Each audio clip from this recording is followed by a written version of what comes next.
Chapter 4. The Fire Still Burns. The house was too quiet. Lena wandered the second-floor hallway barefoot, a borrowed hoodie swallowing her frame. Ivy had offered her the guest room for one more night. She hadn't planned to stay, but after everything with Elias, she couldn't bring herself to leave just yet. Her chest still ached from the night before. She paused at the open library door, drawn by the faintest glow. Elias sat inside, alone, a fire crackling low behind him. His elbows rested on his knees, hands clasped, gaze distant, haunted. She didn't mean to speak, but she did. "You always do this." He turned, startled. "Lena, you always disappear into quiet corners when things get too real."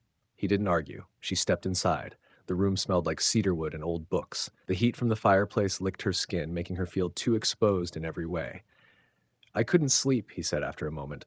"Didn't expect you to come in." Lena folded her arms. "I didn't come in for you." He offered a humorless smile. "Sure." Silence stretched between them, taut and fragile.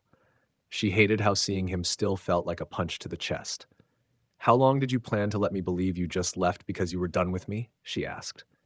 His voice was low. "I thought you'd be better off hating me." "You thought wrong." The fire crackled louder, like it needed to fill the gaps. "I cried for months," she continued, her voice trembling.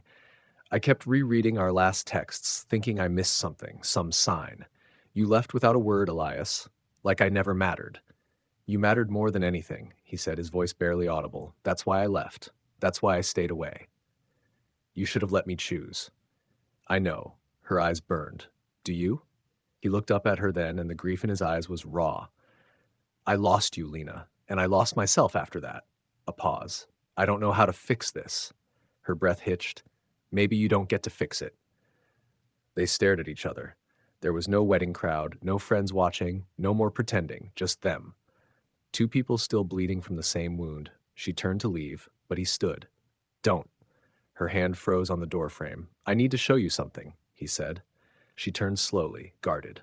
"What now?" Elias crossed the room and opened a small wooden box from the mantel. From it, he pulled a stack of unopened letters, tied with a red ribbon, frayed from years of wear. "These were for you," he said. "I wrote them after I left. I never sent them. I couldn't." Lena stared, stunned. He set them on the table between them. "I wrote you on your birthday, on mine, on our anniversary, when my mother had a good day, when she almost died, every time I wanted to call you, but was too much of a coward." Lena's hand hovered over the bundle, but didn't touch. "Why now?" she whispered. "Because you deserve the truth. All of it." Her fingers finally closed around the letters, but she didn't open them. Her chest rose and fell in shaky rhythm. She stepped back from him, unsure if she was angry, overwhelmed, or both. She said, "You're an idiot." He took a breath. "I know. I'm still in love with you," she admitted. He froze. "I hate it. I hate how my body still reacts to you, how my heart doesn't listen to my brain, but it's the truth." "Then don't run," he whispered. She stared at him for a long, aching second, and then she walked to him. Their kiss wasn't soft. It was desperate, full of years of pain and love and questions. His hands gripped her like he was afraid she'd vanish, hers tangled in his shirt, dragging him closer. But as the fire roared, Lena suddenly pulled back. Her chest heaved. "This doesn't mean I've forgiven you. I know. And it doesn't mean we're okay. I'll earn it," he said. "Every damn day." She turned and walked toward the door, heart thudding wildly. She paused in the doorway. "Read the last letter," she said without turning back. "If I'm still standing here when you're done, maybe we try again." Then she disappeared into the hallway, leaving him alone with the fire and her shaking promise. Chapter 5. TheExFactor. She gripped the last letter in her hands, the one she told Elias to read. She hadn't slept. Her night had been a haze of emotion, pacing the guest room, rereading fragments of Elias's unsent letters until the ink blurred with tears. There were 21 of them. In the 10th, he had written, "You haunt every quiet space in my life. I try to breathe, but everything still smells like you, like lemon and ink and something I never got to hold on to long enough." In the 17th, "Some nights I wake up reaching for you.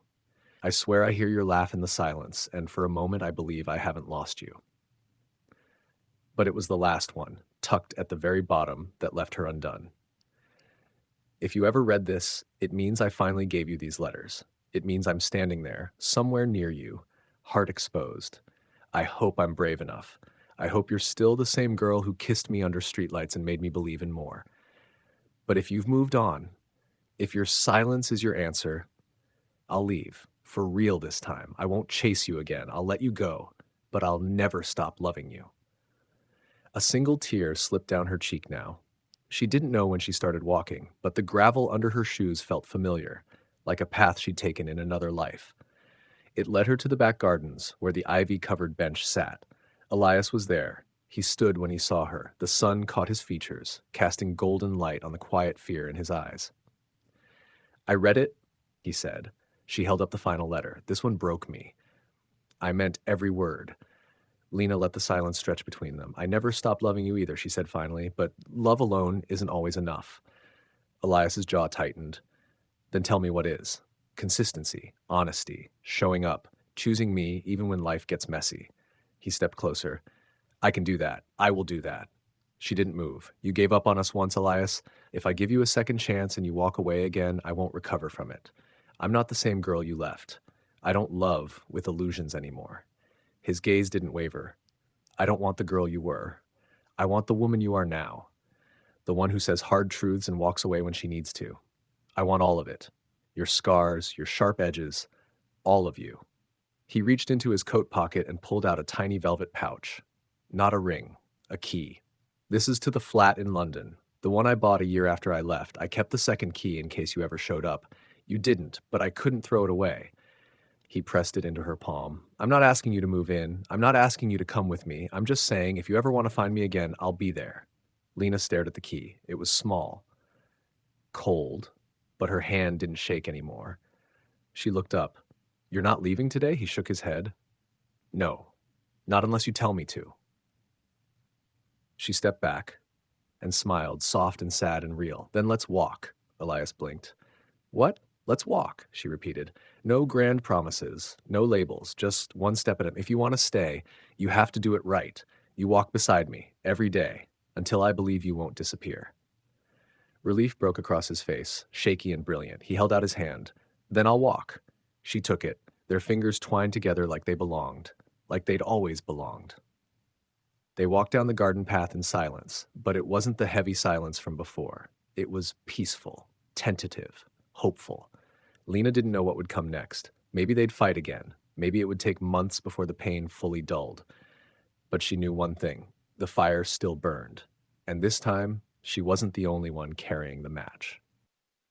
Epilogue, the second chapter. 2 years later, London. The drizzle painted the cobblestones silver, and Lena Rivera adjusted her scarf with one hand while holding her camera strap with the other. The little shop on the corner of Mayfair still had the same creaky door, the same crooked awning, and the same hand-lettered signs in the window. One of them read, "Now open, the Second Chapter Cafe, a bookshop for the almost loved, the still hoping, and the brave." The other was new. Photography exhibit opening, Letters Through Light by Lena Rivera. Her name still felt strange up there. Public, vulnerable. But she wasn't the same woman who once hid behind the lens to avoid her own story. She was telling it now, in shadows and light, in captured moments and untold expressions. And Elias was still beside her. He stepped up behind her, wrapping an arm around her waist. His hands were dusted with flour and espresso grounds, a towel tucked into the waistband of his apron. "Ready?" he asked, kissing the side of her head. "Not even a little," she said, laughing softly. But she was smiling. The cafe had been his dream, a place where stories lived and coffee was comfort. But the back gallery, that had been hers. A quiet, sunlit space where her photographs hung, intimate, aching, alive. One entire wall was a series titled TheExFactor. A woman's face caught mid-tier, a man framed in reflection, a garden bench drenched in morning fog, a key hanging from a ribbon, each piece a chapter, each image a confession. A customer wandered in, gazing at the wall, stopping at a photo of two silhouettes holding hands, walking into blur. "That one," the woman whispered. "It feels like hope." Lena blinked fast. Elias squeezed her hand. At the back of the gallery, mounted in a glass frame, hung the original key, the one he gave her in the garden 2 years ago. She never used it to open a door. She used it to unlock her life. Outside, the clouds were breaking. Inside, their second chapter was just beginning. Thank you for reading The X Factor. If this story stirred something in you, if you felt the ache of longing, the sweetness of second chances, and the thrill of rediscovered love, then I'd love to have you along for more. Subscribe to stay updated on new stories. Love is messy, mysterious, and sometimes just one glance away from rewriting your whole life. And I've got more tales where that came from. Until next time,